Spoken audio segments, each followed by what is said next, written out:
कल्पना कीजिए एक ऐसा अस्त्र जिसकी अग्नि से आसमान जल उठे, जिसकी गति से पर्वत कांप उठे और जिसकी शक्ति से पूरी पृथ्वी विनाश के कगार पर आ जाए।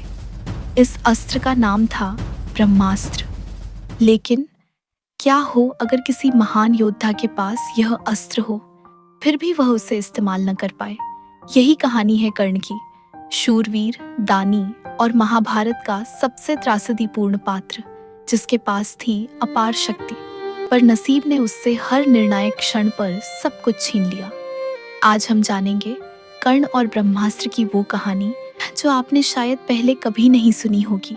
अगर आप भी हमारे साथ इस रहस्य की गहराई में उतरना चाहते हैं तो वीडियो को लाइक करें, चैनल को सब्सक्राइब करें और बेल आइकन दबाएं, ताकि अगली बार जब धर्म और अधर्म की कोई कथा आए तो सबसे पहले आप सुने। ब्रह्मास्त्र स्वयं ब्रह्मा द्वारा रचित एक दिव्य अस्त्र था। यह केवल मंत्रों के उच्चारण से चलाया जाता था। यह अस्त्र न केवल शत्रु का नाश करता था, बल्कि समय, स्थान और प्रकृति तक को प्रभावित करता था। कहते हैं, यदि दो ब्रह्मास्त्र एक दूसरे से टकरा जाएं, तो पूरा ब्रह्मांड विनष्ट हो सकता है। इसीलिए इसके प्रयोग के लिए अत्यंत संयम, तपस्या और धर्म की आवश्यकता थी।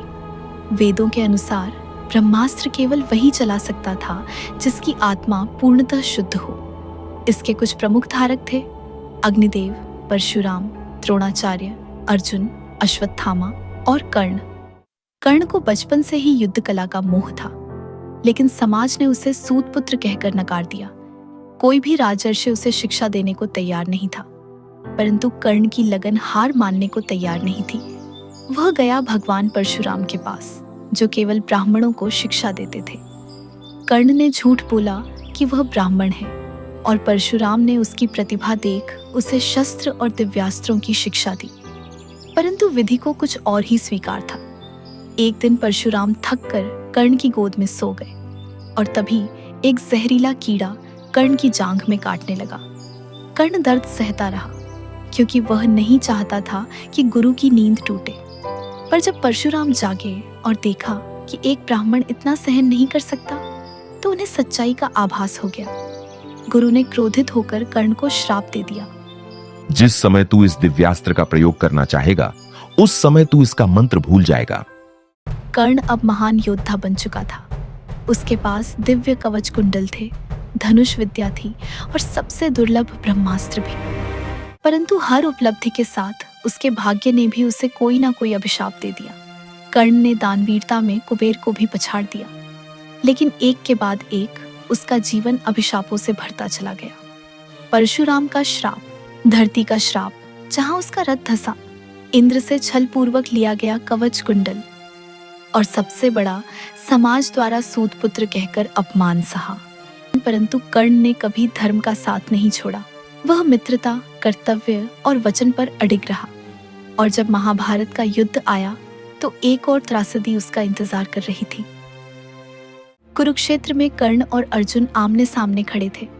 दो महान धनुर्धर, दो सच्चे वीर और दो ऐसे योद्धा जिनका इतिहास एक दूसरे के बिना अधूरा है।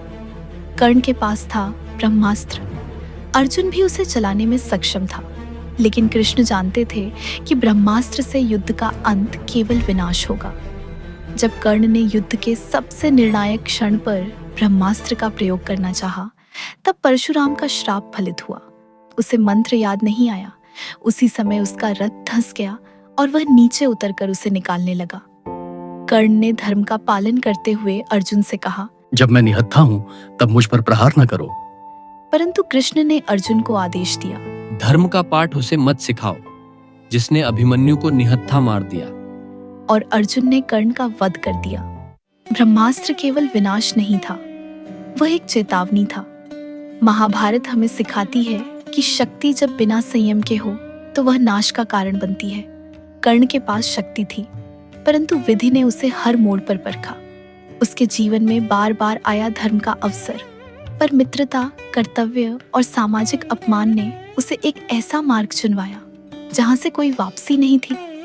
ब्रह्मास्त्र का प्रयोग न कर पाना केवल श्राप नहीं था, वह कर्ण की नैतिक द्वंद्व की पराकाष्ठा थी। कर्ण मरकर भी अमर हो गया, क्योंकि उसने सिखाया, एक योद्धा की पहचान उसकी शक्ति से नहीं बल्कि उसके आत्मबल और धर्म से होती है। आज की दुनिया में हमारे पास भी ब्रह्मास्त्र हैं, न्यायालय, तकनीक, परमाणु शक्ति, परंतु क्या हमारे पास है वह संयम, वह नैतिकता? कर्ण की कहानी हमें सिखाती है शक्ति चाहे जितनी हो, यदि साथ में धर्म न हो तो वह अंत में केवल त्रासदी बनकर रह जाती है। जय कर्ण, जय धर्म, जय महाभारत।